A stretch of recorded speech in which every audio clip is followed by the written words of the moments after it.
urusan itu diberikan pada yang bukan ahlinya, maka tunggulah kerusakan. Inilah kerusakan di negeri ini. Kita mengangkat Jokowi kan membuat Indonesia rusak.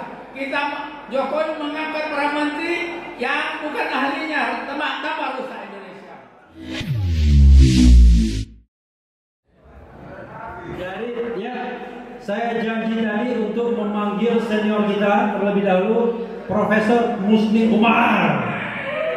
Hidup Profesor Musni Umar. Allahu Akbar.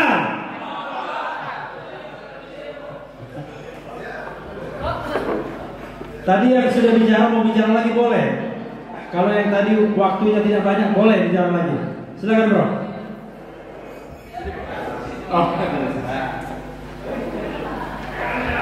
Assalamualaikum warahmatullahi wabarakatuh. Terima kasih kepada yang terhormat Dr. Marwan. Saya diundang untuk hadir di tempat ini. Saya sebenarnya saya satu saja ingin mendengarkan apa yang disampaikan Bung Refli ya, dan teman-teman semuanya yang hebat-hebat. Tapi ya saya diberi kesempatan untuk bicara di forum yang berbahagia ini. Pertama saya ingin menyampaikan situasi sosial yang dihadapi bangsa Indonesia. Setelah kita merdeka hampir 80 tahun lamanya, mayoritas pendidikan anak-anak kita ini atau bangsa kita baru tamat SMP. Tahun 2022 itu mayoritas tamat SD.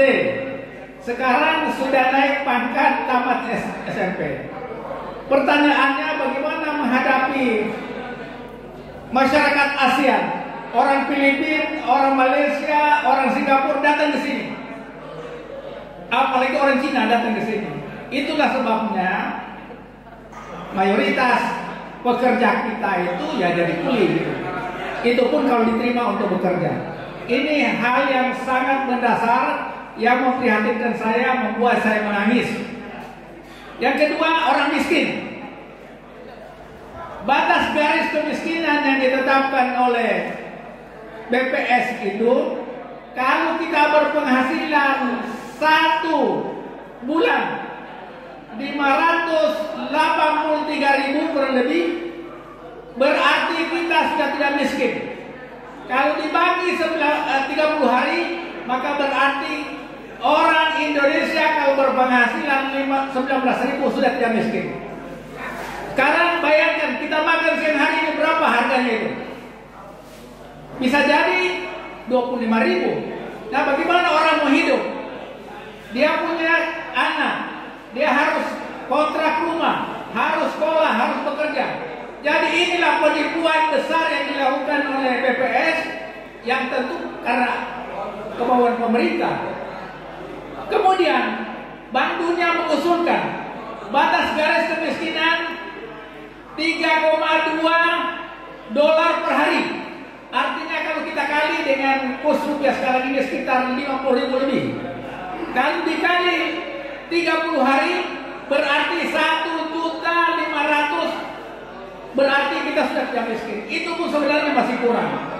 Tapi ini bapak-bapak, ibu-ibu yang saya hormati dan banggakan, kalau pemerintah menjadikan batas garis kemiskinan $3,2 per hari, jumlah orang miskin di Indonesia 120 juta. Dan itulah yang menjadi sasaran dalam pilkada. Maka pilkada itu dengan politik uang, politik sembako, selesai semuanya. Jadi tugas kita apa? Ini ada ustaz kita dari Bandung yang sering saya dengar ceramahnya yang sangat bagus sekali. Apa tugas kita, saudara? Mendesak pemerintah bagaimana menyelesaikan masalah kemiskinan. Dan Prabowo sudah bicara ketika berbicara di hadapan Majelis Permusyawaratan Indonesia akan memberantas kemiskinan. Tapi bisakah kita lakukan ini kalau pendidikan orang rendah? Jadi kita berada dalam situasi yang sangat sulit. Kita mulai dari mana? Ada seorang teman 5 periode dia menjadi anggota DPR RI, pernah di BPK. Saya tanya sama dia, Bung, Anda pernah menjadi ketua Banggar, Anda pernah menjadi ketua komisi bidang keuangan. Memulai dari mana untuk memperbaiki negeri ini? Dia sendiri juga bisa jawab.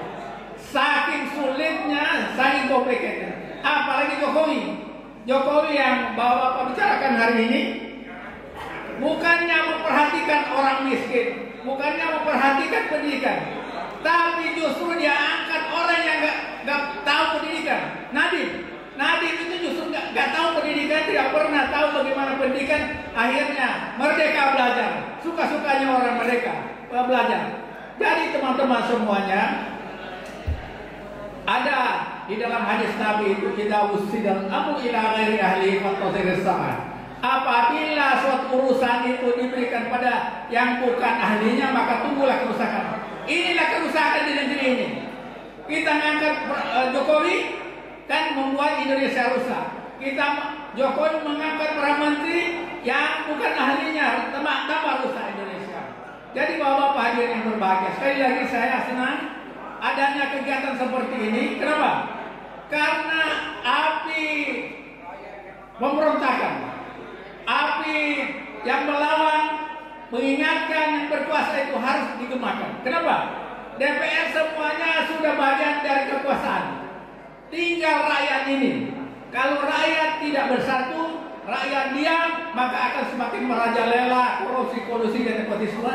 Dan itulah yang terjadi 10 tahun pemerintahan Jokowi. Dan kita tidak ingin mengulangi di masa Presiden Prabowo semakin merajalela korupsi. Walaupun kita apresiasi, kita bangga dengan semangat dia memberantas korupsi, memberantas kemiskinan, meningkatkan mutu pendidikan. Tapi semuanya harus ada dorongan, harus ada dukungan dari masyarakat. Tanpa masyarakat dilibatkan dan tanpa masyarakat berpartisipasi, akan sia-sia usaha dari Presiden Prabowo. Kenapa? Dia dilingkari oleh oligarki, dia dilingkari para pecundang, dia dilingkari para koruptor. Dan semuanya harus kita bergerak untuk mengawal jalannya bangsa ini, jalannya negeri ini, agar negeri ini pada suatu saat akan menjadi negeri Baldatun Thayyibatun wa Rabbun Ghafur. Itu saja Prof. Refli Harun yang ingin saya sampaikan. Sekali lagi saya bangga, saya terima kasih atas acara ini. Mudah-mudahan acara ini terus berlanjut untuk mengembangkan sikap-sikap kritis untuk kebaikan negeri yang kita cintai ini. Terima kasih. Assalamualaikum warahmatullahi wabarakatuh.